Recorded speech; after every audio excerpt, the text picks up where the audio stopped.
સદ્ગમય તમસો મા જ્યોતિર્ગમય મૃત્યોર્મા અમૃતમ ગમય.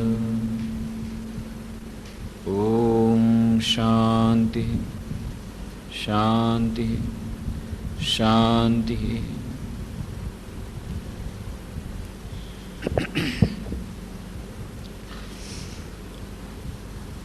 એકાગ્રતા અને ધ્યાન એ વિષય પર આપણે 219 ચર્ચાઓ કરી છે અને તેમાં આપણે જોયું છે કે જીવનના પ્રત્યેક ક્ષેત્રમાં સફળતા મેળવવા માટે પછી ભણવાનું કામ હોય, ભણાવવાનું કામ હોય, ઓફિસનું કામ હોય, રસોઈનું કામ હોય, યુદ્ધમાં લડવાનું કામ હોય કે રમતગમતનું કામ હોય, રમતગમત હોય, દરેક ક્ષેત્રમાં સફળતાનું રહસ્ય છે મનની એકાગ્રતા. 2 દિવસ પહેલા પોરબંદરમાં હતો. આમ તો દહેરાદૂનમાં રહેવાની વાત હતી. 13 તારીખે ત્યાં કાર્યક્રમ હતો, નામ પ્રિન્ટ થઈ ગયું હતું ઇન્વિટેશન કાર્ડમાં, પણ રામની ઈચ્છાથી પ્રોગ્રામ થયો અને પ્રોગ્રામ કેન્સલ થયો અને પછી પોરબંદરનો કાર્યક્રમ થયો. તો 2 દિવસ પહેલા ત્યાં પોરબંદરમાં હતો. ત્યાં રામકૃષ્ણ વિવેકાનંદ મેમોરિયલ આપણું જે સેન્ટર છે એની બાજુમાં જ એક હોસ્ટેલ છે, દુલીપસિંહજી ક્રિકેટ ક્લબ, એની હોસ્ટેલ સ્ટુડન્ટ્સ માટે. તો એનું ઇન્સ્પેક્શન કરવા માટે ગુજરાત રાજ્યના પ્રધાન આવ્યા હતા, યુવા સંસ્કૃતિ અને રમતગમતના પ્રધાન, અને અચાનક મુલાકાત થઈ ગઈ. તો પછી ત્યાં મેમોરિયલમાં આવ્યા, ખૂબ શ્રદ્ધા ભક્તિપૂર્વક જે ઓરડામાં સ્વામી વિવેકાનંદ રહેતા હતા, 4 મહિના સુધી ઓછામાં ઓછા રહ્યા, ત્યાં ગયા, શ્રદ્ધાપૂર્વક પ્રણામન કર્યા અને પછી વાતચીતના પ્રસંગમાં કહ્યું કે અમે લોકો વિચાર કરી રહ્યા છીએ કે દરેકે દરેક રમતગમતના જે પ્રશિક્ષણો કાર્યક્રમો યોજાય છે એમાં યોગ અને ધ્યાનને કમ્પલસરી કરવું. હવે ધીરે ધીરે બધા સમજી રહ્યા છે શિક્ષણના ક્ષેત્રમાં પણ આ ધ્યાન અને એકાગ્રતાને લાવવું. બેંગ્લોરમાં તાજેતરમાં એક કોન્ફરન્સ યોજાઈ ગઈ, 4th ઇન્ટરનેશનલ કોન્ફરન્સ. એ વિવેકાનંદ કેન્દ્ર દ્વારા, વિવેકાનંદ કેન્દ્ર રિસર્ચ ઇન્સ્ટિટ્યૂટ છે. તો 4th international Congress on international conference on frontiers in yoga research and applications, A subject ઉપર હતી. ને એમાં એ લોકોએ ઘણા બધા એ લોકોના કાર્યક્રમો થયા. આમાં પ્રાણાયામની વાત થઈ, ધ્યાનની વાત થઈ, MSRTની વાત થઈ, માઇન્ડ સાઉન્ડ રેઝોનન્સ ટેકનિકની વાત થઈ, બીજા વિચારો રજૂ કરવામાં આવ્યા. પણ છેલ્લે એ લોકોએ રિકમેન્ડ કર્યું કે આ એટલો બધો મહત્વનો વિષય છે કે શિક્ષણના ક્ષેત્રમાં આ યોગને કમ્પલસરી સબ્જેક્ટ તરીકે રાખવો જોઈએ, એવું રિકમેન્ડેશન એ લોકોએ આપ્યું છે. ઇમ્પ્લિમેન્ટેશન થશે કે નહીં ખબર નહીં, કારણ કે આપણું સેક્યુલર ગવર્મેન્ટ છે. પણ હવે કદાચ નવી સરકાર આવવાથી કદાચ સેક્યુલરાઇઝેશનનો થોડો કેફ ઓછો ઉતર્યો હોય અને થોડુંક આ યોગ અને કદાચ દાખલ કરે. પણ વિદેશોમાં પણ કેટલીક યુનિવર્સિટીમાં એ લોકોએ હવે યોગ અને ધ્યાનને વધારે મહત્ત્વ આપવાનું શરૂ કર્યું છે. તો મનની એકાગ્રતા માટે, પછી રમતગમતના ક્ષેત્રમાં એના માટે પણ હવે યોગ અને ધ્યાનની મહત્તા સમજી રહ્યા છે. અને આજથી 100 વર્ષ પહેલાં સ્વામી વિવેકાનંદ કહ્યું હતું, એની મહત્તા હવે લોકો ધીરે ધીરે સમજી રહ્યા છે. કે સ્વામીજી કહ્યું હતું, if I had to do my education over again, I will first learn how to concentrate my mind, how to control my mind, and then I can learn the facts at my own will. કે મને ફરીથી જો શિક્ષણ લેવાનું હોય તો હું આવી રીતે શિક્ષણ ન લઉં. પહેલાં તો પોતાના મનને એકાગ્ર કરતા શીખવું, નિયંત્રણ કરતા શીખવું, અને પછી પોતાની ઈચ્છા પ્રમાણે હું માહિતીનો સંચય કરી શકીશ. તો આપણે એકાગ્રતાના મહત્વની વાત કરી, ધ્યાનના મહત્વની વાત કરી છે. આપણા શારીરિક અને માનસિક સ્વાસ્થ્ય માટે, દૈનિક જીવનમાં શાંતિ માટે, પરમપદની શાંતિ માટે, પરમપદની પ્રાપ્તિ માટે, શાશ્વત શાંતિ માટે. શાશ્વત શાંતિ એટલે કાયમી ધોરણની શાંતિ. એવી શાંતિ કે જે ક્યારે પણ નષ્ટ ન થાય. આપણને શાંતિ તો ઘણા બધા ઉપાયોથી મળે છે, પણ એ શાંતિ વધુ સમય ટકતી નથી. પણ ધ્યાન દ્વારા ધીરે ધીરે આપણે એવી સ્થિતિ પ્રાપ્ત કરી શકીએ છીએ કે જે શાંતિને પછી બહારના કોઈ પણ જાતના કારણો એ શાંતિને નષ્ટ ન કરી શકે. એવી કાયમી શાંતિ, શાશ્વત શાંતિ એ ધ્યાન દ્વારા પ્રાપ્ત થાય છે. એકાગ્રતા અને ધ્યાન વચ્ચેનો પરસ્પર સંબંધ કેવી રીતે એકબીજા સાથે સંકળાયેલા છે અને એ બંને વચ્ચેનું અંતર એ પણ આપણે જોયું હતું. એકાગ્રતા પ્રાપ્ત કરવાના વિભિન્ન ઉપાયો અને એ ઉપાયો કરવા જતાં જે બાધાઓ આવે છે એ બાધાઓનું અતિક્રમણ આપણે કેવી રીતે કરી શકીએ એની પણ આપણે ચર્ચા કરી. અને આપણે કહ્યું હતું કે ધીરે ધીરે આપણે અગ્રસર થવું પડશે, કારણ કે એ માર્ગ લાંબો છે. તીક્ષ્ણ ધારવાળી તલવાર પર ચાલવા જેવો છે. શુરસ્ય ધારા નિશિતા દુરત્યા દુર્ગમ પતસ્તત કવ્યો વદંતી. ઋષિમુનિઓએ કઠોપનિષદમાં કહ્યું છે, શુરસ્ય ધારા નિશિતા દુરત્યા દુર્ગમ પતસ્તત કવ્યો વદંતી. કવ્યો એટલે જે ઋષિમુનિઓ છે, વિદ્વાનો છે, જે જાણકાર લોકો છે, એ લોકો શું કહે છે? એ લોકો કહે છે કે આ માર્ગ છે એ અત્યંત કઠિન છે. તલવારની અણીદાર ધાર પર ચાલવા જેટલો કઠિન છે. અને એટલા માટે ઉત્તિષ્ઠત જાગ્રત પ્રાપ્ત વિવરાન નિબોધતા, એટલા માટે ઉઠો જાગો અને ગુરુ પાસે જઈને જ્ઞાન પ્રાપ્ત કરો. તો એ કઠોપનિષદમાં કહ્યું છે કે તલવારની ધાર જેવો છે. કોણ કહે છે? ઋષિમુનિઓ કહે છે, વિદ્વાનો કહે છે. શ્રી કૃષ્ણ ભગવાન શું કહે છે? અસંશય મહાભાવો મનો દુર્નિગ્રહમ ચલમ. પતંજલિ શું કહે છે? સતો દીર્ઘકાળ નિરંતર સત્કારા સેવિતો દૃઢ ભૂમિ. એ દીર્ઘકાળ સુધી નિરંતર સાધના કરવી પડશે ત્યારે થશે. અને મોડર્ન ગુરુઓ શું કરે છે? શું કહે છે? ઇન્સ્ટન્ટ કોફીની જેમ ઇન્સ્ટન્ટ સમાધિ મળશે. 4500 રૂપિયાની કેસેટનો સેટ કરી દીધો 15 દિવસમાં, મની બેક ગેરંટી. તો આ બધાય ખોટા, આટલા મોટા વિદ્વાનો. પણ જે લોકો જાણે છે કે મન સાથે જજુમવું, ભગવાન બુદ્ધ કહે છે કે 1000 માણસો સાથે એકલે હાથે જજુમવું એ સરળ છે, પણ પોતાના મન સાથે જજુમવું એના કરતાં વધુ કઠિન છે. તો જે લોકો આ રસ્તા પર ગયા છે, એક્સપેરિમેન્ટ કર્યું છે, એ લોકોને ખબર છે. એટલા માટે ધૈર્યપૂર્વક સાધનામાં આગળ વધવું પડશે. ધ્યાનના વિભિન્ન પ્રકારોની આપણે વાત કરી હતી કે વેદાંતના સિદ્ધાંત પ્રમાણે નિર્ગુણ નિરાકારનું ધ્યાન છે, સગુણ સાકારનું ધ્યાન છે, ભક્તોનું ધ્યાન છે, લીલા ચિંતન છે, રૂપ ધ્યાન છે, ગુણ ધ્યાન છે. જૈન ધર્મ પ્રમાણે પશ્યના છે, બૌદ્ધ ધર્મ પ્રમાણે વિપશ્યના છે, સેઝન વિધિ છે, ઝેન બૌદ્ધ પ્રમાણે ઝેન બૌદ્ધિઝમ પ્રમાણે ધ્યાન છે, નવા પ્રકારના ધ્યાન, ટ્વિન હાર્ટ મેડિટેશન, એની વાત આપણે કરી હતી. હમણાં તાજેતરમાં દલાઈ લામાનું એક પુસ્તક પ્રકાશિત થયું છે, બહુ મજેદાર ટાઇટલ છે, ધી સેક્યુલર મેડિટેશન્સ. સેક્યુલર મેડિટેશન્સ એ પુસ્તકનું નામ છે. અને એમાં એમણે કહ્યું છે 2 પ્રકારના ધ્યાન છે. તો સેક્યુલર શબ્દ આજકાલ બહુ જ બધાને ગમે છે ને, બધાને અટ્રેક્ટ કરે, એટલે નામ રાખ્યું સેક્યુલર મેડિટેશન્સ. પણ એમાં એમણે 2 પ્રકારના ધ્યાનની વાત કરી, analytical meditation, one pointed meditation. One pointed મેડિટેશનની જ વાત આપણે પતંજલિ પણ કરી છે, બધાએ મોટે ભાગે કરી છે કે વન પોઇન્ટેડ મેડિટેશન, ચિત્તને કોઈ પણ એક વૃત્તિમાં એકાગ્ર કરવું અને એમ કરતાં કરતાં ધીરે ધીરે અંતિમ લક્ષ્ય છે યોગશ ચિત્તવૃત્તિ નિરોધ, દરેક પ્રકારની વૃત્તિઓનો લય થઈ જવો. પણ શરૂઆતમાં એ એક ચિત્ત વૃત્તિ ઉપર ચિત્તને એકાગ્ર કરવું, આ છે વન પોઇન્ટેડ મેડિટેશન. અને બીજું છે એનાલિટિકલ મેડિટેશન, કે વિશ્લેષણ કરવું. જે વિચારો આવે છે એ વિચારો પોતાની રીતે જે મગજમાં આવે છે, મનમાં આવે છે, એનું વિશ્લેષણ કરવું, આ એક પ્રકારનું ધ્યાન છે. તો આવા ઘણા બધા પ્રકારના ધ્યાન છે.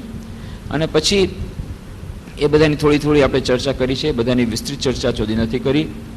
ધ્યાન સાથે બીજા ઘણા જે મુદ્દાઓ સંકળાયેલા છે, ધ્યાન અને પ્રાર્થના, ધ્યાન અને મંત્રનો જાપ, ધ્યાન અને દૈનિક જીવનના વ્યવહારિક કાર્યો, ધ્યાન અને મનની શાંતિ, કે મનની શાંતિ જ્યાં સુધી નહીં હોય ત્યાં સુધી ધ્યાન નહીં થાય, અને ધ્યાન જ્યાં સુધી નહીં કરી ત્યારે મનની શાંતિ નહીં આવે. તો મનની શાંતિ માટેના શું ઉપાય કરવા જોઈએ? એના માટે કર્મનો સિદ્ધાંત સમજવો બહુ કઠિન છે. એની થોડી ચર્ચા આપણે કરી હતી, વિસ્તારની ચર્ચા હજી બાકી છે. જ્યાં સુધી એ કર્મનો સિદ્ધાંત નહીં સમજાય ત્યાં સુધી આપણે જેને દુઃખ માનીએ છીએ એ દુઃખ આપણું નિવારણ નહીં થાય, કારણ કે દુઃખ મનની અંદર છે, બહારનું નથી, એ રિલેટિવ છે. ઈંટના વેપારીને અમારા એક સ્વામીજી પૂછ્યું, કેમ આનંદમાં છો? કે ના. કેમ? અમે તો સાંભળ્યું તમારો બિઝનેસ બહુ જોરદાર ચાલે છે, ઈંટનો ભાવ વધી ગયો છે અને ખૂબ પ્રોફિટ થઈ રહ્યું છે. હા, એ વાત સાચી છે, પણ પાછલા વર્ષે તો બહુ મંદી હતી ને, પાછલા વર્ષે બહુ નુકસાન થયું. અરે ભાઈ, પાછલા વર્ષે નુકસાન થયું એનો અત્યારે શું કરવા રડો છો? પણ આ વર્ષે તો ફાયદો થયો ને, એના માટે તમે આનંદ મનાવો. તો કેવી રીતે આનંદ મનાવો? મારા પાડોશીને મારા કરતાં વધારે ફાયદો થયો છે. તો જે દુઃખ મનમાં છે એ દુઃખનું અસર પણ મનમાં જ છે. બહારના ફેક્ટર્સ દ્વારા એ દુઃખ દૂર નથી થવાનું. કેટલુંક દુઃખ એવું છે કે આપણે પોતે નિર્માણ કરેલું છે. તો એ મનની શાંતિ, જ્યારે કર્મનો સિદ્ધાંત સમજીશું, મનની શાંતિના ઉપાયો દ્વારા ધીરે ધીરે મનની શાંતિ મળશે, ત્યારે ધ્યાનમાં મન લાગશે. તો ધ્યાન અને શાંતિ કેવી રીતે એકબીજા સાથે સંકળાયેલા છે, અને એવી જ રીતે ધ્યાન અને વિજ્ઞાન, એની આપણે ચર્ચા થોડીક કરી છે, બાકીની એ હજી કરવાની બાકી છે. કે મોટાભાગના વૈજ્ઞાનિક અનુસંધાનો, ઇન્ક્લુડિંગ આપણી જે ન્યુક્લિયર બ્લાસ્ટ હમણાં કર્યા ભારત વર્ષે, એની પાછળ પણ જે ન્યુક્લિયર ફિશન રિએક્શન આઇન્સ્ટાઈને જે ફોર્મ્યુલા આપ્યો હતો E=mc², આ જેટલી મોટાભાગની જે શોધખોળો થઈ છે, વૈજ્ઞાનિક શોધખોળો, એ ધ્યાનના ક્ષણોમાં થઈ છે. તો ધ્યાન માટે વિજ્ઞાનની આવશ્યકતા અને વિજ્ઞાનમાં ધ્યાનની આવશ્યકતા, એ બંનેનો પરસ્પર સંબંધ, એ વિશેની વાતો કરવાની બાકી છે. પાશ્ચાત્ય અને પ્રાચ્ય મનોવિજ્ઞાન, એ બંને વચ્ચેનું સૂક્ષ્મ અંતર શું છે, અને એ બંનેના પરિપ્રેક્ષ્યમાં જ આપણે આ જેટલા બધા ઉપાયોની ચર્ચા કરી રહ્યા છીએ. તો એ પ્રાચ્ય અને પાશ્ચાત્ય મનોવિજ્ઞાન વચ્ચેનું વિસ્તૃત, એ વચ્ચેની જે અંતરની ચર્ચા, એ પણ બાકી છે. એ ધીરે ધીરે આપણે કરીશું. કેટલાક લોકોએ પ્રશ્નો જે પૂછ્યા છે, એમાંના કેટલાક પ્રશ્નો હજી બાકી છે. એમાંનો એક પ્રશ્ન છે કે વિપશ્યનામાં અમારે લોકોએ જોડાવવું જોઈએ કે નહીં? વિપશ્યનાની કોર્सेस થાય છે, એમાં જોડાવવું જોઈએ કે જરૂર જોડાવવું જોઈએ. કેટલા બધા પ્રકારના ધ્યાનના પ્રકારો છે, તો જેને જે પ્રકારનું ધ્યાન સારું લાગે એ પ્રકારમાં જઈ શકે છે, કારણ કે બધાની પોતપોતાની કેપેસિટી અલગ છે, પોતપોતાની વૃત્તિઓ અલગ છે, પોતપોતાનું સ્ટ્રક્ચર અને એ બધું અલગ છે. તો જેને જે પ્રકારનું ધ્યાન સારું લાગતું હોય એ પ્રકારના ધ્યાનમાં જઈ શકે છે. જે લોકોને વિપશ્યનાનું એ કોર્સ કરવા હોય એ કરે, એમાં આગળ વધી શકે. પણ જે લોકોએ મંત્ર દીક્ષા લઈ લીધી છે, જે લોકોને ગુરુ મળી ગયા છે, માર્ગદર્શક મળી ગયા છે, રસ્તો મળી ગયો છે, એ રસ્તા પર ચાલવાનું શરૂ થઈ ગયું છે, તો પછી એ જ રસ્તા પર આગળ વધવું જોઈએ. તો પછી આડેવડે બધે રસ્તે જવાથી શું થાય? જેમ શ્રી રામકૃષ્ણ કહે છે, એક જગ્યાએ કૂવો ખોદ્યો 10 ફીટ પાણી ન મળ્યું, વળી બીજી જગ્યાએ કૂવો ખોદ્યો પાછું 5 ફીટ પાણી ન મળ્યું, ત્રીજી જગ્યાએ ખોદ્યો 8 ફીટ પાણી ન મળ્યું, કેટલી બધી જગ્યાએ કૂવા ખોદ્યા, આખી જિંદગી કૂવા ખોદતા ખોદતા ગઈ, પાણી ન મળ્યું. પણ એ જ મહેનત જો એક જ જગ્યાએ કરી હોત તો પાણી મળી જાત. એવી જ રીતે પહેલાં ગુરુને બનાવ્યા પહેલાં, મંત્ર દીક્ષા લીધા પહેલાં, કોઈ રસ્તો જ્યાં સુધી નથી મળ્યો ત્યાં સુધી તમે માર્કેટ સર્વે કરો, જેટલું કરવું એ કરો. એના પછી જ્યારે નિશ્ચિત થઈ ગયું કે ના, મને માર્ગ મળી ગયો છે, મને સદગુરુ મળી ગયા છે, અને પછી મંત્ર દીક્ષા લઈ લીધી છે, તો પછી જે સાધના ગુરુદેવે કીધી છે એ પ્રકારે જ સાધના કરવાથી અવશ્ય ફળ મળશે, શ્રદ્ધાથી કરવાથી. બીજી ક્યાંય જવાની જરૂર નથી. પણ તેમ છતાં કોઈને બહુ ઈચ્છા હોય તો જઈ શકે છે, પણ પાછું એમાં વિપશ્યનામાં બે જ તકલીફ છે. એક કે એમાં જે 10 દિવસનો કોર્સ હોય, શરૂઆતનો પ્રથમ કોર્સ, શરૂઆત 10 દિવસના કોર્સથી થાય, તેમાં એ લોકો ખૂબ જ સ્ટ્રિક્ટ છે કે તમે મંત્રનો જાપ ન કરી શકો, કોઈ પ્રકારની રિચ્યુઅલ ન કરી શકો, ત્યાં સુધી કે મંત્રનો જાપ ન કરી શકો, માળા ન રાખી શકો, મંત્રનો જાપ ન કરી શકો. કેટલાક લોકો કે અમે લોકો ચોરી છુપીથી કરી તો શું વાંધો છે, કોઈને ખબર પડવા નથી. પણ આ તો વાત એમ છે કે જો તમારે એનો કોર્સ બરાબર જ કરવો જ હોય તો પછી એની વાત માનવી પડે. આમાં તો તમે તમારા ગુરુની વાત નથી માનતા, એની પણ નથી માનતા. તો ગુરુએ કીધું છે કે કોઈ પણ એક દિવસે પણ તમારે લંઘન ન થવું જોઈએ. ત્યાં સુધી કે કોઈ દિવસ બહાર ગામ હોય તો ટ્રેનમાં બસમાં બેઠા બેઠા પણ કરી લેવું જોઈએ, મનમાં 108 વાર કમસે કમ જપ કરવો જોઈએ. આ નિષ્ઠાની વાત છે. કેમ એટલું કીધું છે? એનું કારણ એમ છે કે જો તમને દિવસમાં 2 વાર કીધું હોય, આ 2 વાર મિનિમમ કીધું છે. આદર્શ શું છે? 24 કલાક મંત્રનો જાપ કરવાનો છે, 24 કલાક ધ્યાન કરવાનું છે. 24 કલાક નથી કરી શકતા એટલે એમણે કીધું કે ઠીક છે દિવસમાં 16 વાર કરો. ના 16 વાર નહીં, 8 વાર કરો. 8 વાર નહીં તો કમસે કમ 2 વાર કરો. કેમ 2 વાર કીધું છે? જો 2 વાર કરવા આપણે જઈએ છીએ, જ્યારે સાંજના તમે ધ્યાન કરવા બેસો તમે જોશો કે ધ્યાન કરવું બહુ કઠિન લાગે છે. કેમ? આખા દિવસમાં જે કાંઈ વિચારો કર્યા, જેટલા બધા કોન્ટેક્ટ કર્યા, જેટલા બધા કાર્યો થયા, એ જ બધું યાદ આવે છે. કેમ? કારણ કે વચમાં આપણે એ સેન્ડવિચ, નાની સેન્ડવિચ નથી બનાવી. એક મોટી સેન્ડવિચ બનાવી બહુ ડિફિકલ્ટ છે, નાની સેન્ડવિચ ન બનાવી હોય તો અને એ પણ જો સાંજના ન કરો એટલું કઠિન, તો બીજે દિવસે સવારના વધુ કઠિન લાગે છે. અને જો 3 દિવસ માટે તમે ન કરો તો ચોથે દિવસે વધુ કઠિન લાગે છે, કારણ કે બ્રેક થઈ ગયો. એટલા માટે જેટલો લાંબો બ્રેક થશે એટલું વધારે કઠિન પડશે. એના માટે ઓછામાં ઓછો બ્રેક જાળવવા માટે તેને ગુરુ કીધું છે કે દિવસમાં 2 વાર કરો. 10 દિવસનો બ્રેક થશે તો ગુરુની આજ્ઞાનું પાલન પણ નહીં થાય. અને તેમ છતાં માની લો એ પણ પોઈન્ટ ગયો, તમે જઈ શકો છો. બીજી વાત છે કે જરૂર શું છે, જીવનનો ઉદ્દેશ્ય શું છે? જીવનનો ઉદ્દેશ્ય તમારે પરમપદની પ્રાપ્તિ જ હોય અને એના માટે ગુરુદેવે રસ્તો બતાવી દીધો હોય તો જે સાધના છે કરો, અને એમાં જ શાંતિ મળશે, એમાં જ બધું મળી જશે. પણ એ વિપશ્યનાના કેટલીક વસ્તુ એવી છે જે બહુ જ સરસ છે, અને એ વસ્તુઓ તો લગભગ બધા ગુરુઓ કહે છે. એવું નથી કે ફક્ત વિપશ્યનામાં જ છે. જેમ કે સૌથી છેલ્લે લોકો કરાવે મેત્તા મેડિટેશન, મેત્તા ધ્યાન. મેત્તા ધ્યાન એ બીજું કાંઈ નથી, બધા એક સાથે બેસી અને પોતાના મનમાંથી તરંગો ફેલાવે, સંસારના બધા લોકોનું કલ્યાણ થાઓ, પ્રાર્થના કરે સૌનું કલ્યાણ થાઓ, સૌ સુખી રહો, સૌ શાંતિમાં રહો. આ બધા પ્રકારના તરંગો પોતાના ધ્યાનથી ફેલાવવાના અને એ પ્રકારની પ્રાર્થના કરવાની ધ્યાનમાં બેસીને. એ બહુ સરસ વાત છે વિપશ્યનાની, પણ એ તમારે વિપશ્યના શિબિરમાં જવાની જરૂર નથી. તમે જ્યાં છો ઘરમાં બેઠા બેઠા કરી શકો છો. અને મોટાભાગના ગુરુ તો એમ કહે છે, ખાસ કરીને રામકૃષ્ણ મઠ મિશનમાં તો જે લોકો મંત્ર દીક્ષા તો કહેવામાં આવે છે દરરોજ આવું કરવાનું. એટલું જ નહીં, સાધનાની અંતે નહીં, સાધનાની શરૂઆતમાં ઓછામાં ઓછા 2 વાર બેસી અને એ તરંગો બહાર પાડવાના. સર્વનું કલ્યાણ થાઓ, સૌ સુખી રહો, સર્વે ભવંતુ સુખીના, સર્વે સંતુ નિરામયા, સર્વે ભદ્રાણી પશ્યંતુ, મા કશ્ચિત દુઃખ ભાગ ભવેત. આ શ્લોક તો આપણા તંતુઓમાં વણેલો છે. કોઈને પણ પૂછો તરત જ આ શ્લોક કહી દેશે. નાના બાળકને પણ કહેશો તરત જ આ શ્લોક કહી દેશે. એ લોકો એના માટે બહુ મોટી વાત માને છે. ઓહો અમે સર્વના કલ્યાણ માટે પ્રાર્થનાને ધ્યાન કરી છે. અરે ભાઈ, અહીંયા બાળપણથી જ જન્મતાની સાથે જ આ શ્લોક ગાય છે, અને હજારો જન્મની આપણી સંસ્કૃતિ છે. આ કંઈ નવી વાત નથી કે ગોયનકાજી ત્યાં બર્મામાં પોતાના ગુરુ પાસેથી આ સાધના મેળવી લીધી અને આખા ભારતમાંથી આ વિદાય થઈ ગયો તો આ ધર્મ, બૌદ્ધ ધર્મ, અને રિવાય કર્યું. ના, એવી વાત નથી. બૌદ્ધ ધર્મની જેટલી સારી સારી વાતો હતી એ બધી પચાવી લીધી છે. હિન્દુ ધર્મ એવો વિચિત્ર, એટલો મજેદાર ધર્મ છે, એ કાંઈ છોડતો નથી. કારણ કે એકમ સદવિપ્રા બહુધા વદંતે, પહેલેથી જ એનો ઉદારવાદી દૃષ્ટિકોણ છે. એટલે જે આવે આવ ભાઈ હરખા, આવ ભાઈ ચાલો, અને એની કોઈને બધાને વેલકમ કરે. અને તમે શું છે એમાંથી જે સારી વસ્તુઓ લઈ લે અને પછી વિદાય, આવજો.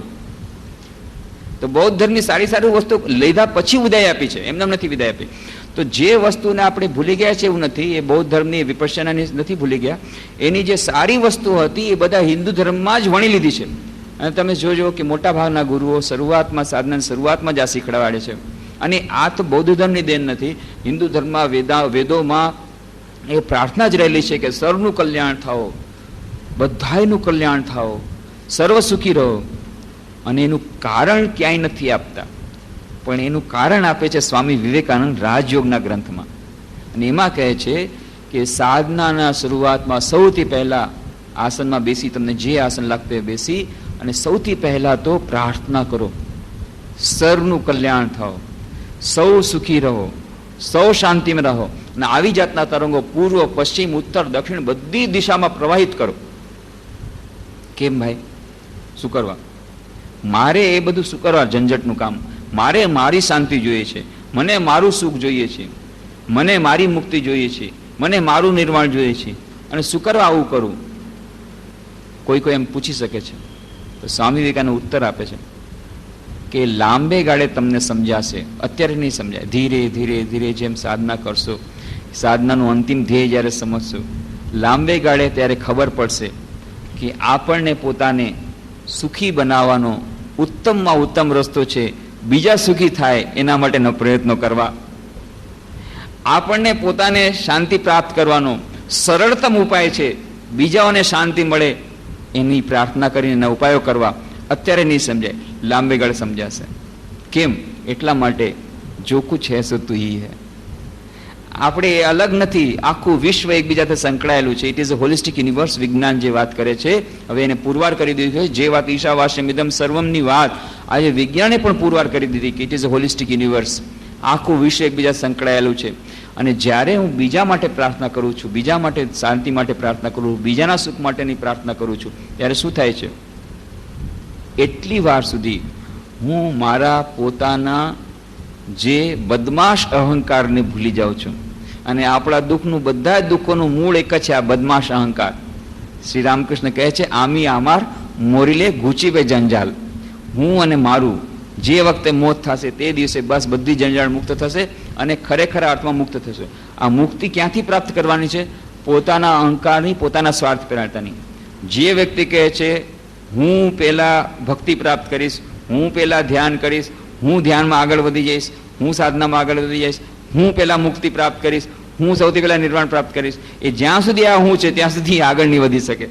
કારણ કે મુક્તિનો અર્થ છે હુંના અહંકારથી મુક્તિ. અને જે એમ કહે છે હું પહેલા કેરી ખાઈશ, બાકી બધા પછી કેરી ખાય. હજી કેરી આવવાની સિઝન શરૂ નથી થઈ, પણ જેટલી તો થોડી થોડી તો શરૂ થઈ ગઈ છે. અને જે જ્યારે કેરી આવે ત્યારે બે ભાઈઓ હોય, એમાંનો એક ભાઈ શ્રી રામકૃષ્ણ ઉદાહરણ આપે છે, એને કેરી આપવામાં આવી તો તરત જ શું કરે છે? તરત જ જાય છે એકદમ ઓરડામાં, ઓરડો બંધ કરી દે છે અને પછી બરાબર સરસથી કેરી ખાઈ જાય છે. આખી કેરી ખાઈ લીધી, મોઢું લૂછી લે છે અને પછી બહાર આવે છે, કોઈને ખબર ન પડે કે કેરી ખાઈ લીધી. અને બીજો ભાઈ શું કરે છે? તરત જ કેરી મળે છે, પોતાના દોસ્તારોને બોલાવે છે, આવો આવો ચાલો કેરી મળી છે, અને નાના ટુકડા કરીને એકબીજા સાથે ખાય છે. તો કોને આનંદ વધારે મળે છે? એ તો જેણે એક્સપિરિયન્સ કર્યો છે એને ખબર પડે, અનુભવ કર્યા પછી ખબર પડે, થિયોરિટિકલ વાત નથી. તો વાત કરે શ્રી સ્વામી વિવેકાનંદ કહે છે આ જે તરંગો, આ મેથા મેડિટેશન બહુ સારી વાત છે વિપશ્યનામાં, એ તમે કરો. એના માટે વિપશ્યના શિબિરમાં જવાની જરૂર નથી, જવું હોય તો જાઓ, પણ એ જ એની સારી સારી વાતો તમે ન ગયા વગર પણ કરી શકો. મેથા મેડિટેશન એક બીજું કાંઈ નહીં. અને એટલું ખાસ કરીને કેટલાક ગુરુઓ તો કરે જ છે રામકૃષ્ણ મઠ મિશનમાં, તો એ કમ્પલસરી છે કે શરૂઆતમાં, આ સાધનાની શરૂઆતમાં જ આવા તરંગો બધી જગ્યાએ ફેલાવાના, પ્રાર્થના કરવાની, સૌનું મંગલ થાઓ, સૌ સુખી રહો, સૌ આનંદમાં રહો, સૌ શાંતિમાં રહો. અને આ તરંગો ફેલાવા, પણ જ્યારે આ તરંગો ફેલાવતી વખતે ત્યાં બ્રેકેટ ન મૂકવું જોઈએ, એ યાદ રાખવાનું. આપણે ક્યારે તરત જ બ્રેકેટ મૂકીએ છીએ કે સૌનું કલ્યાણ થાઓ, વિધિન બ્રેકેટ મારી સાસુ સિવાય. એ ત્યાં જ્યારે થાય, અથવા મારી પુત્રવધુ સિવાય, અથવા તો મારી પત્ની સિવાય, આ જે બ્રેકેટ જ્યારે મૂકીએ છીએ ત્યારે મુશ્કેલ થાય. ત્યારે બ્રેકેટ કંઈ નહીં મૂકવાનું, કમસે કમ ધ્યાનના સમયમાં, આખો દિવસ જેવું કંઈ કરો, પણ જ્યારે ધ્યાનમાં બેઠા ત્યારે ફક્ત પોઝિટિવ થિંકિંગ, બધાયનું કલ્યાણ થાઓ, સર્વ સુખી રહો, સર્વ શાંતિમાં રહો. અને આ કરવાથી ઓટોમેટિકલી પોતાની મેળે આ સિસ્ટમમાં ફરક પડી જાય છે. પોઝિટિવ થિંકિંગ જ્યારે આવે છે ને આવા જે તરંગો આપણા મનમાં, આવા જે વિચારો આવે છે, નિસ્વાર્થતાના વિચારો આવે છે, આવા ઉમદા વિચારો જ્યારે આવે છે ને આવી ઉમદા પ્રાર્થના જ્યારે આપણે કરીએ છીએ ત્યારે આપણી આખી સાયકોફિઝિકલ બિંગ એમાં પરિવર્તન આવે છે. અને ધીરે ધીરે આપણો જે અહંકાર છે, એ સ્વાર્થ પરાયણતા છે, જે આપણા સર્વ દુઃખોનું મૂળ કારણ છે, એ ઓછો થતો જાય છે. અને એટલા માટે આ મેથા મેડિટેશન એ કરી શકો. બીજી વાત છે એમાં વિપશ્યના શબ્દ શેમાંથી આવ્યો છે? વિપશ્યના શબ્દ આવ્યો છે પશ્ય. પશ્ય એટલે જોવું. અને પ્રેક્ષા ધ્યાન જે કહે છે, પશ્યના અથવા પ્રેક્ષા ધ્યાન જૈન ધર્મમાં છે, એ પણ એ જ પ્રેક્ષ એટલે જોવું. તો એ બંને મળતા આવે છે. તેમાં જૈન ધર્મમાં પણ એ જ વાત છે પ્રેક્ષા ધ્યાનમાં, કે તમે ફક્ત તમે એ પોતાને જુઓ, પોતાના મનમાં કેવા વિચારો આવે છે જુઓ. તો વિપશ્યનામાં પણ આત્મનિરીક્ષણ કરવાનું છે. શેના માટે? આત્મનિરીક્ષણ કરવાનું છે, સર્વ દુઃખોમાંથી મુક્તિ માટે એ આત્મનિરીક્ષણ કરવાનું છે.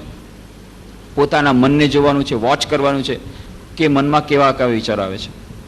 એમાં પણ વિપશ્યનામાં કહ્યું છે કે જે વિચારો આવતા હોય એને આવવા દો, તમે ફક્ત સાક્ષી સ્વરૂપે જુઓ. હવે એમ કહે છે, હમણાં લાઈફ પોઝિટિવ સાથે ઇન્ટરવ્યુ થયો શ્રી ગોયનકાનો, એમ કહે છે કે આ વિપશ્યના જે અમે લોકો ચલાવી છે, જે બર્માના એમના લીડર હતા, એમના જે ગુરુ હતા સૈયાજી યુબા ખીન, તો એમને ખાસ આ સિક્રેટમાં આપ્યું છે, કહ્યું છે ભારતમાં આનો પ્રચાર કરો, કારણ કે ભારતમાંથી આ વિદ્યા લુપ્ત થઈ ગઈ હતી આ વિપશ્યનાની, કે પોતાના મનને જોવાનું અને એમાં એનાલિસિસ પણ નહીં કરવાની. વિચારો આવે છે ફક્ત નિરીક્ષણ જ કરવાનું.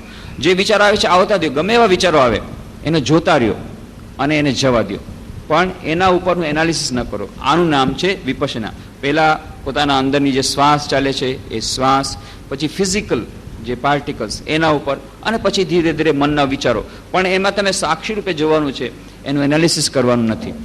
હવે સ્વામી વિવેકાનંદ ધ્યાન તેની પદ્ધતિ નામનું પુસ્તક છે, એમાં પહેલો પાઠ કહે છે સ્વામી વિવેકાનંદ, આ 100 વર્ષ પહેલાની વાત છે, આ વિપશ્યના હમણાં શરૂ થઈ છે. થોડો સમય માત્ર બેસી રહો અને મનને દોડવા દો. આ વિપશ્યના નહીં તો બીજું શું છે?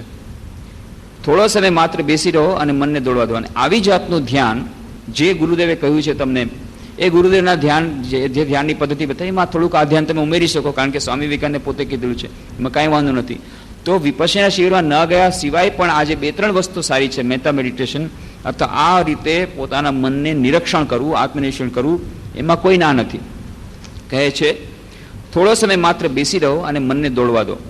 તમે ફક્ત બેઠા બેઠા જોયા કરો. કહેવત છે કે જ્ઞાન એ શક્તિ છે, અને એ વાત સાચી છે. જ્યાં સુધી તમે જાણો નહીં કે મન શું શું કરે છે, ત્યાં સુધી તમે તેને કાબૂમાં ન લઈ શકો. તેની લગામ છૂટી મૂકી દો.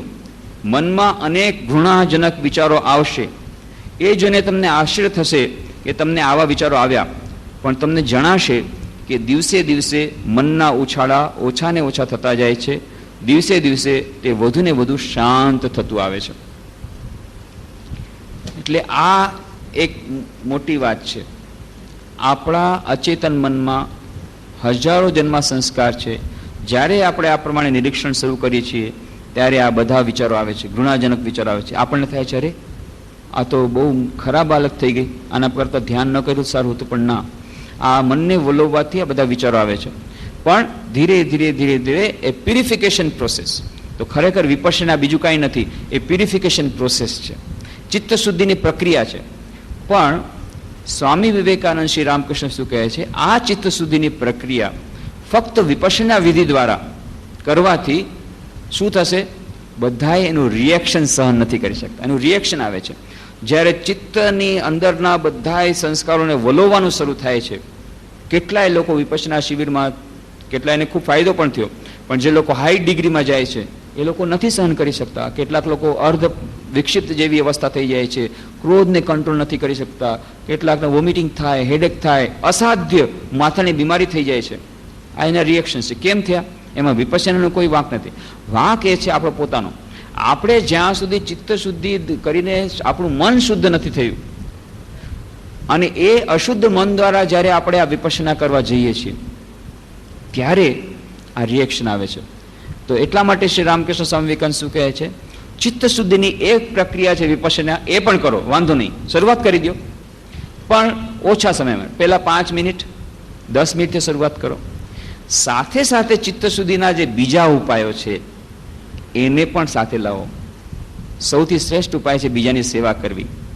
કર્મયોગ, જે કાંઈ કામ કરીએ છીએ એ કર્મને પૂજામાં પરિણત કરવાથી, અને થોડી થોડી સેવાની ભાવના લાવવાથી, થોડી પ્રાર્થના કરવાથી, થોડું ભગવાનનું નામ લેવાથી, મંત્રનો જાપ કરવાથી આ ચિત્ત શુદ્ધિની પ્રક્રિયાને વેગ મળે છે. અને આવી ચિત્તશુદ્ધિ થઈ ગયા પછી આ વિપશ્યના કરવા જઈએ, જ્યારે આ પ્રકારનું ધ્યાન કરવા જઈએ તો એમાં એટલું બધું રિએક્શન નથી આવતું. બીજી વાત છે, ચિત્તશુદ્ધિ માટે પતંજલિ કહે છે યમ અને નિયમની આવશ્યકતા છે. યમ, નિયમ. યમ આપણે વાત કરી, સત્ય, અહિંસા, બ્રહ્મચર્ય, પરિગ્રહ. અસ્તેય અને શૌચ, સંતોષ, તપ, સ્વાધ્યાય, ઈશ્વર પ્રણિધાન, આ બધાનું પણ સાથે સાથે પાલન કરવું પડશે. કેટલાક લોકો એકદમ સ્પીડલી, ખૂબ જલ્દી ધ્યાનમાં આગળ વધવા માંગે છે કે મારે બહુ જલ્દી બધાથી આગળ નીકળી જવું છે ધ્યાનમાં, એકદમ કલાકો આપે છે, એ કલાકો આપે છે, પણ ચિત્તશુદ્ધિ ઉપર ધ્યાન નથી આપતા. આ તરફ બ્લેક માર્કેટિંગ પણ ચાલે છે, બ્રાઇબ ટેકિંગ પણ ચાલે છે, જીવનની જે અશુદ્ધ પ્રક્રિયાઓ પણ ચાલે છે, ફેમિલી લાઈફ પણ ચાલે છે, બધું ચાલે છે. જે નિયમો સત્ય, અસ્તેય, બ્રહ્મચર્ય, અપરિગ્રહ, અહિંસા, એનું પાલન નથી થઈ રહ્યું બરાબર. શૌચ, સંતોષ, તપ, સ્વાધ્યાય, ઈશ્વર પ્રણિધાન, એનું પણ નથી, યમ નિયમ બરાબર નથી પલાવ્યા. અને તો પણ પાછા ખૂબ વધારે પડતા એકદમ સ્પીડીલી પ્રાણાયામ કરવા જાય છે, તો ધ્યાન કરવા જાય છે, તો એનું રિએક્શન પછી સહન નથી થતું. અને પછી એને કારણે યોગ અને ધ્યાન ભોગવાઈ જાય છે કે જો ભાઈ આ જો યોગ અને ધ્યાન કરવા ગયા એમાં આવું થયું, અલગ રહેજો, નથી જવું આપણે આ રસ્તા પર. ના, વાત એમ છે કે બરાબર ગુરુના માર્ગદર્શન હેઠળ જો આગળ વધવામાં આવે તો એનાથી જરૂર ફાયદો થાય છે, મનની શાંતિ મળશે અને શુદ્ધિની પ્રક્રિયા થશે. અને બીજી વાત છે, સૌથી વધારે ફાયદો જે ધ્યાનનો છે એ છે જીવનનો અભિગમ બદલો કે નહીં. આ એનાલિટિકલ ધ્યાન કરવાથી, ધ્યાન વિશ્લેષણાત્મક ધ્યાન કરવાથી પોતાના મનમાં કેવા વિચારો આવે છે, જીવનનું ધ્યેય શું છે, આપણે કયા રસ્તે જઈ રહ્યા છીએ, આ બધું વિચારવાથી આખો જીવનનો અભિગમ બદલાય. અને ખરેખર તો પરમપદની પ્રાપ્તિ, પરમ શાંતિની પ્રાપ્તિ, નિર્વાણની પ્રાપ્તિ, આ તો અંતિમ ધ્યેય છે. પણ એ સિવાયની સૌથી મોટી ઉપલબ્ધિ છે જો ધ્યાન કરવાની, એ છે જીવનનો અભિગમ બદલવાની. પેરેડાઇમ શિફ્ટ જેને કહે છે, આખો જીવન અભિગમ જ બદલાઈ જશે. અને જ્યાં સુધી જ્યારે આ જીવન અભિગમ બદલાઈ ગયો તો એક સાથે જીવનની જેટલી સમસ્યાઓ છે બધી સમસ્યાઓનું સમાધાન એક સાથે થઈ જશે. કેટલો બધો ટ્રાફિક જામ, તમે જાઓ તો ખરા, ટ્રાફિક જામ, પણ જે ઉપરથી જાય છે આકાશના માર્ગે એને કોઈ ટ્રાફિક જામ નથી અત્યારે, કમસે કમ હજી સુધી ભારતમાં. પછી ધીરે ધીરે પ્લેન વધશે ને બધું વધશે, સ્પેસ ક્રાફ્ટ વધશે, અલગ વાત છે. અત્યારે ટ્રાફિક જામ નથી. જરાક ઉપર આવી ગયા, મન જરાક ઊંચું આવી ગયું, કોન્શિયસનેસ જે આપણી ચેતના એ જ્યારે ઊંચા લેવલ પર આવી ગઈ, જ્યારે આપણને ખબર પડી ગઈ કે ભાઈ જીવનનું ધ્યેય રસ્તા ઉપર ચાલવાનું નથી, જીવનનું ધ્યેય છે પેલી મંજિલ તરફ જવાનું. અને એના માટેના બે માર્ગો છે. એક છે કાંટાળો માર્ગ જેમાં સમસ્યાઓ છે, અને બીજો છે બહુ સારો માર્ગ, સુંદર માર્ગ, પુષ્પ ઉદ્યાનમાં ચાલવા જેવો માર્ગ. પણ એ જઈને ખાઈમાં નાખી અને આપણે હંમેશા માટેના ગર્તમાં નાખી દેશે અને હજારો જન્મો સુધી આપણે ગોતા ખાતા રહીશું અને રિવર્સ જર્ની થઈ જશું. જ્યારે એ ખબર પડે છે ત્યારે જીવનની જેટલી સમસ્યાઓ, જીવનમાં જે રસ્તામાં જે કાંટા આવે છે એ કાંટાઓને હસતા સહન કરે છે, કારણ કે ખબર છે કે હું જલ્દી પહોંચવાનો છું, રસ્તો બરાબર છે અને મારો જીવનનો ઉદ્દેશ્ય રસ્તા ઉપર ચાલવાનો નથી કે રસ્તો કાંટાળો છે કે સારો, એ નથી, મારે જલ્દીથી ધ્યેય ઉપર પહોંચવું છે. આખો અભિગમ બદલાઈ જાય છે.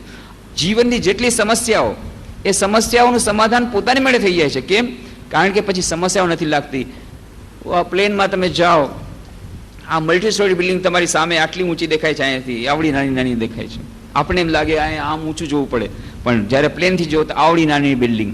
એવી જ રીતે જ્યારે કોન્શિયસનેસ ઊંચે જાય છે ત્યારે આ જ્યારે અપલિફ્ટ થાય છે, અભિગમ બદલાય છે, પેરાડાઇમ શિફ્ટ થાય છે ધ્યાનની પ્રક્રિયા દ્વારા, આ એનાલિટિકલ ધ્યાન દ્વારા, વિશ્લેષણાત્મક ધ્યાન દ્વારા, ત્યારે જીવનની જેટલી બધી સમસ્યા આવડી નાની લાગે છે. પછી લાગે છે કે આના ઉપર ધ્યાન શું દેવું, આમાં શું ટાઈમ દેવો, આના માટે શું ટાઈમ આપણે ખરાબ કરવો, આપણું ધ્યેય તો બીજું કંઈક છે, આપણે આવ્યા છે પૃથ્વી પર એ બીજા માટે છે. બહુ સુંદર ભજન છે, ગિરીશચંદ્ર ઘોષે એની રચના કરી, શ્રી રામકૃષ્ણના શિષ્ય, મહાન કવિ, મહાન નાટકકાર, બંગાળીમાં એમણે રચના કરી.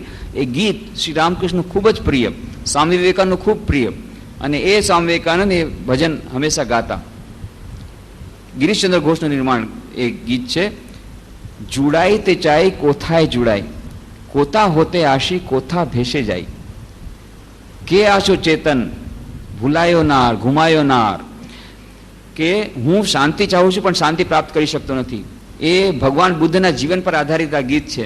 જ્યારે ભગવાન બુદ્ધ એ સૂતા છે અને ત્યારે એ વાયુના બધા દેવતાઓ આવી અને એમાં કાનમાં કહે છે, અરે શું કરો છો તમે, સૂતા છો, તમારો જીવનનો ધ્યેય શું છે, ઉઠો, જાગો, તમે શું કરવા આવ્યા હતા પૃથ્વી પર, આના જ માટે પૃથ્વી પર આવ્યા હતા, શું તમને એનાથી શાંતિ મળે છે, આ તમને ચિર શાંતિ આપી શકશે આ બધા ભોગો?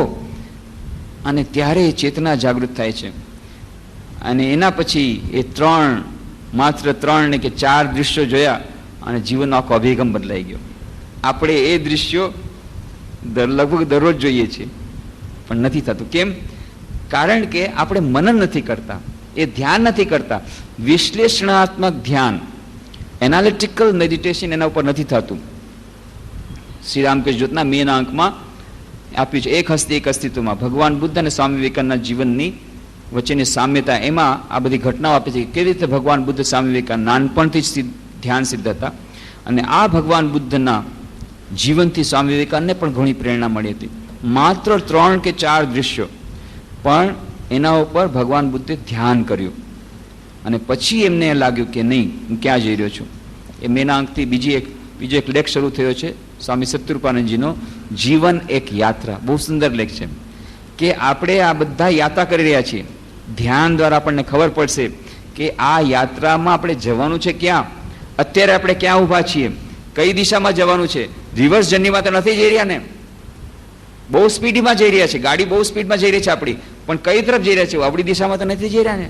આપણે જે લક્ષ્ય પ્રાપ્ત કરીએ એ તરફ જ જઈ રહ્યા છે કે નહીં, આ બધું આપણને ખબર પડશે જ્યારે ધ્યાન કરશું ત્યારે, ધ્યાનના ક્ષણમાં. અને ત્યાર પછી જ્યારે અભિગમ બદલાશે, નહીં મારા જીવનનો ઉદ્દેશ્ય તો એ મંજિલ તરફ જવાનો છે, રસ્તા ઉપર જવાનો નહીં. અને રસ્તો કદાચ કાંટાળો પણ હોય તો એ રસ્તો જો કદાચ એ મંજિલ તરફ જવાળો જ મારે રસ્તો લેવો છે, બીજો રસ્તો બહુ સુંદર છે, અત્યારે તો એમ લાગે છે કેટલો સુંદર રસ્તો, એકદમ સુવાળા પથ પર ચાલવા જેવો, પણ એ રિવર્સ ડાયરેક્શનમાં જાય છે અને છેવટે દુઃખના મોટા કૂવામાં આપણને ધકેલી દેશે. મારે એ રસ્તે નથી જવું.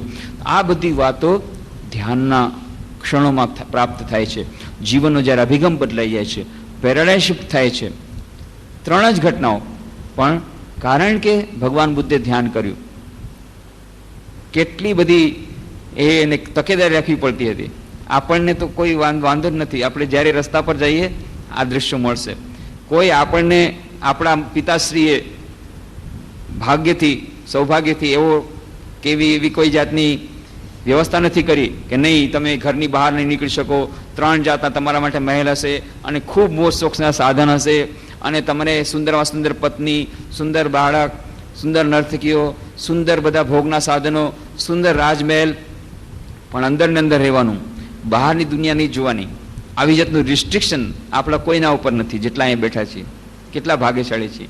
અને એ દૃશ્યો, જે દૃશ્યો ફક્ત ભગવાન બુદ્ધે ફક્ત એક વાર જોયા, એ દૃશ્યો આપણે કેટલી વાર જોયા છે અને જોઈ રહ્યા છીએ, પણ આપણે એના ઉપર ધ્યાન નથી કર્યું. એક જ વાર જાય છે અને વૃદ્ધને જોઈએ છે. બહુ સુંદર એનું વર્ણન કર્યું છે એડવિન આર્નોલ્ડે, ધ લાઇટ ઓફ એશિયા. બહુ સુંદર એક ગીત, light of Asia, Edwin Arnold. Swami વિવેકાનંદનું બહુ એક ફેવરેટ પુસ્તક હતું, બહુ જ પ્રિય પુસ્તક હતું. ગાંધીજીનું પણ પ્રિય પુસ્તક હતું. એડવિન આર્નોલ્ડે એટલું સુંદર વર્ણન કર્યું છે કેવી રીતે સિદ્ધાર્થ જાય છે અને ત્યાં જુએ છે એક રોગી માણસ અને એકદમ રોગથી પીડાતો છે. બધાને કહી દેવામાં આવ્યું હતું કે કોઈ રોગી ન દેખાવો જોઈએ, પણ ક્યાંકથી એક રોગી, એને ખબર નહીં પડી હોય, એ સંભળાયું નહીં હોય, એ પ્લેગથી પીડિત એ ક્યાંકથી ગલીમાંથી બહાર રસ્તા ઉપર એ જ વખતે આવી ગયો જ્યારે આનો રથ જાય છે. અને આ કહે છે આ કોઈ વિચિત્ર પ્રાણી છે, આમ આમ કરે છે ને હાય હાય આમ કરે છે ને રાડો પાડે છે, ચીસ પાડે છે, શું થઈ ગયું છે, આનો ચહેરો કેમ આવો થઈ ગયો છે, કેમ મને લાળ ટપકે છે, આંખમાંથી આમ થાય છે. ત્યારે કહે છે કે આ રોગી છે, જેને રોગ થાય એને આવું બધું થાય. કે રોગી કેમ થયો, કે એ હવે કેમ થાય કેવી રીતે ખબર પડે કે આ રોગ કોને લાગુ પડે, કે બધાને લાગુ પડે. અને કેવી રીતે લાગુ પડે અને ક્યારે લાગુ પડે, કે ગમે ત્યારે લાગુ પડી શકે, પણ એનો કોઈ નિયમ નથી કે આટલા વર્ષે જ લાગુ પડે. ના, હજારો લાખો જાતના રોગો છે આ દુનિયામાં અને ગમે તે જાતનો રોગ ગમે તે વ્યક્તિને ગમે ત્યારે લાગુ પડી શકે છે. શું વાત કરો છો? અને કોઈ એમ ન કહી શકે કે હું રાતના સુઈશ અને સવારને એકદમ તાજો માજો રહીશ. ના, રાતના કદાચ અટેક કરે, ફીવર અટેક કરે કે કોલેરા અટેક કરે કે મલેરિયા અટેક કરે, કાંઈ કહેવાય નહીં. પણ તો શું મને અટેક કરે? તમને કરે, તમે માણસ એટલે તમને નહીં કરે. યશોધરાને, હા યશોધરા નહીં કરે.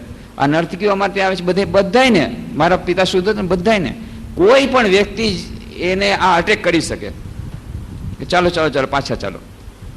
હવે એ વિચાર કરો, આ વળી એક નવી જાતનો રોગી જોયો, વિચિત્ર પ્રાણી, આવું જાતનું થઈ જાય કે ચાલી ન શકે, એને રાડો પાડે ને આટલું એને દુઃખ થાય, આંખમાંથી આંસુ જાય, આ વળી શું? એ રોગી જોઈને આખું ધ્યાનની પ્રક્રિયા શરૂ થઈ ગઈ, એનાલિટિકલ થિંકિંગ, માઇન્ડ. અને પછી થોડા દિવસ પછી પાછા જાય છે અને ત્યારે જુએ છે એક વૃદ્ધ માણસને, એ લાઠીને સારે ચાલે છે, આખી કેળ વાંકી વળી ગઈ છે અને ગાલમાં ખોવા પડી ગયા છે, વાળ સાવ ધોળા થઈ ગયા છે. વિચિત્ર પ્રાણી. આને આ કોણ છે? તો કે આ માણસ છે. માણસ? કે આવો માણસ તો કોઈને જ જોયો. કે આ માણસ છે પણ આ વૃદ્ધ થઈ ગયો છે. તો કે એની કમર કેમ વાંકી ગઈ? અરે કે વૃદ્ધ થઈ ગયો એટલે કમર વાંકી વળી ગઈ. તો દાંત એના ક્યાં જતા? કે વૃદ્ધ થઈ ગયો એટલે દાંતે જતા રહ્યા. પણ આંખ એને કે દેખાતું આમ આમ જુએ છે કે એને દેખાતું નહીં. કેમ? તો કે એની આંખ પેલા બહુ જોરદાર હતી, સૌથી વધારે તેજદાર હતી અને બહુ પહેલવાન હતો આ પેલા, પણ કે હવે વૃદ્ધ થઈ ગયો એટલા માટે આવું થઈ ગયું. કે આ વૃદ્ધ કેમ વૃદ્ધ થઈ ગયો? કેમ ન પૂછે કે બધાને વૃદ્ધ થવું પડે, શું વાત કરો છો? તો આમાંથી છૂટવાનો કોઈ ઉપાય નથી. કે છૂટવાનો એક જ ઉપાય છે, જો તમે મરી જાઓ વશમાં તો કંઈ વાંધો નહીં, તો તમે વૃદ્ધ ન થાવ. પણ જેટલા લોકો લાંબુ જીવે બધાને વૃદ્ધત્વ આવે જ આવે. તો મરી જવું કોને કહેવાય? મરી જવું એટલે જે મૃત્યુ પામ્યા. મૃત્યુ પામ્યા એનો શું અર્થ? કે આ જો સામેથી આવે છે, મોડદું આવે છે, જો આનું નામ મોડદું, આનું જ આમ મરી ગયેલો. આ જે ઉપર જોયો ને, રામ બોલો ભાઈ રામ, રામ બોલો ભાઈ રામ, ઠાસડું પાડીને લાવતા હતા ચાર બધા જણા. આ જો નદી પાસે જાટે જાય છે, આ જે ઉપર જે સૂતો છે એ કે એ કેમ નથી રામ નામ બોલતો? કે એ હવે ન બોલી શકે. આ બાકી બધા બોલે પણ એ ન બોલી શકે, એની વાચા બંધ થઈ ગઈ. એનું બોલવાનું જે જીવતા જીવતા બોલ્યો તો થયો, જીવતા જેટલું બોલ્યો એટલું બોલ્યો, પછી મહિના પછી રામ નામ ન બોલી શકે, કાંઈ ન બોલી શકે.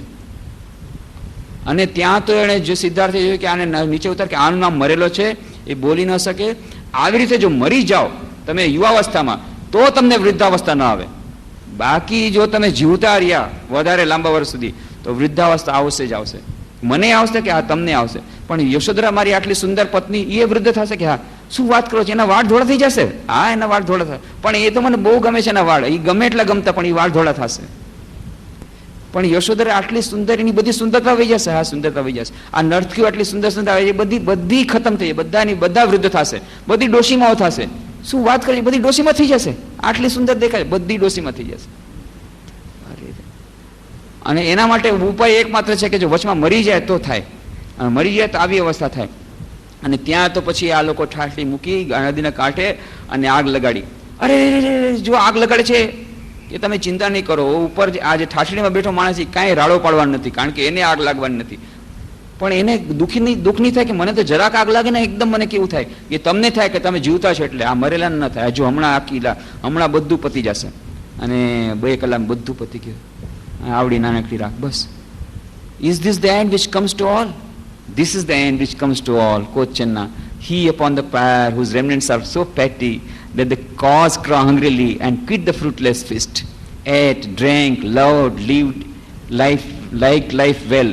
Then who knows came a just of jungle weed and everything is destroyed. બહુ સુંદર વર્ણન કરે છે એડવિન આર્નોલ્ડ કે બસ એના પછી જ્યારે મર્યો એના પછી નો એપેટાઇટ, નો પ્લેઝર, એના પછી કોઈ સુખ નહીં, કોઈ દુઃખ નહીં, એને કાંઈ બોલી ન શકે, બધું ખતમ. કેટલી પ્રોપર્ટીના નામની હતી, એક પ્રોપર્ટી કાંઈ કરતા કાંઈ સાથે ન લઈ ગયો. લેટેસ્ટ મોડેલના ચશ્મા ખરીદ્યા, લેટેસ્ટ મોડેલના સૂટ, બધું ખરીદી દીધું, બેગ ખરીદી હતી, એર ટિકિટ એની તૈયાર હતી દિલ્હી માટે જવાની કોન્ફરન્સ, બધું એમનેમ રહી ગયું, પોકેટમાં રહી ગયું, બધું પોકેટ વોકેટ ટિકિટ બધી જલાવી દીધી, ખતમ થઈ ગયું, પતી ગયું. આ રાખ, આ છે ટોટલ ઓફ ધ મેન. અને ત્યારે સિદ્ધાર્થને કહે છે ચાલો ચાલો, ત્યારે એના આંખમાંથી આંસુ નીકળી જાય છે. આ જ જીવન છે, બધાને મરવું પડશે. કે હા જે જીનમાં છે એને બધાને મરવું પડે. તો આનાથી કોઈ પણ વ્યક્તિ એવી નથી કે જે ન મરે, કે ના મારે મરવું પડશે. કે હા યશોધરા મરશે, કે હા એ મરશે, બધાને મરવું પડશે. હજી સુધી વિશ્વમાં એક પણ વ્યક્તિનો જન્મ નથી થયો એવો કે જેનું મરણ ન થયું હોય. ત્યારે સિદ્ધાર્થને એક નવું સત્ય લાગ્યું. ઓહો, અત્યાર સુધી સમજતો તો જીવન એક અલગ વાસ્તુ છે, ખાઓ પીઓ મજા કરો બસ, પણ મજા પછી આવી સજા, મરવું પડશે. અને મર્યા પછી શું થશે કોઈને કંઈ ખબર નથી. પાછું કહે છે કે પાછું મર્યા પછી પણ છૂટી જાય તો છૂટી જાય, ના છૂટવાનું નથી, પાછું જન્મ લેવો પડશે. વળી પાછો શરૂ થશે ચક્કર, વળી પાછો જન્મ, ફરી પાછા મોટા થયા, ફરી પાછું એની સ્કૂલમાં દાખલ થવાનું, વળી પાછા ટીચરની પાછું પાસે જવાનું, વળી પાછું એ ભણવાનું, વળી પાછો એ રોગ આવશે, શોક આવશે, ત્યાં જુવાન થવાનું, પછી ફરી પાછું એમ્પ્લોયમેન્ટનો પ્રોબ્લેમ, ફરી પાછું મેચનો પ્રોબ્લેમ, વિવાહ કરવા છે પણ છોકરી મળતી નથી, છોકરી છે તો છોકરો મળતો નથી, માંડ વિવાહ થયા, હજી થોડોક વખત ત્યાં છોકરાઓ થયા, છોકરાને એડમિશનનો ચક્કર, આ બધું પ્રોબ્લેમ કરતાં કરતાં વૃદ્ધ થઈ ગયા અને પછી મરી ગયા. મરતી વખતે એમ વિચાર કર્યો હાશ છૂટ્યા, પણ ત્યાં ફરી પાછો જન્મ, ફરી પાછું પોતાના કર્મ પ્રમાણે, કોઈ એમાંથી છુટકારો નથી. અનંત કાળ સુધી આ દુઃખ ભોગવવું પડશે. ઉપાય કાંઈ નથી. બસ આ ઉપાયની શોધમાં લાગી ગયા અને એ ધ્યાનમાં પછી એમનો ઉપાય લાગ્યો કે ના, ઉપાય એકમાત્ર છે. આ જે ઉપાય વિપશ્યનામાં ઉપાય બતાવે છે જ્ઞાન માર્ગ, કે બધી તન્હાને તૃષ્ણાને ત્યાગી અને જે સત્ય છે એને પકડી લ્યો અને બાકી બધું જે કંઈ મૂવિંગ છે, જે ટ્રાન્ઝિટ છે એનો ત્યાગ કરો. પણ બધા માટે શક્ય નથી બનતું. જ્યાં સુધી ચિત્ત સુધી નહીં થાય, જ્યાં સુધી દૃઢ વૈરાગ્ય નહીં આવે, ત્યાં સુધી આ વિપશ્યનામાં જે બૌદ્ધ ફિલોસોફી પર આધારિત છે, ભગવાન બુદ્ધના દર્શન પર આધારિત છે, એ શક્ય નથી થતું. અને એટલા માટે શ્રી રામકૃષ્ણ સ્વામી વિવેકાનંદ કહે છે 4 માર્ગનો સમય કરી દો. જ્ઞાન માર્ગ પર જાઓ, વિપશ્યના પણ કરો, એનાલિટિકલ થિંકિંગ કરો, વૈરાગ્ય વિવેક વિચાર કરો, પણ સાથે સાથે ભક્તિ પણ કરો, પ્રાર્થના પણ કરો, મંત્રો જાપ કરો, જેથી ચિત્ત શુદ્ધિ થાય અને ત્યારે પછી આ ધીરે ધીરે આપણા માટે સરળ બનશે.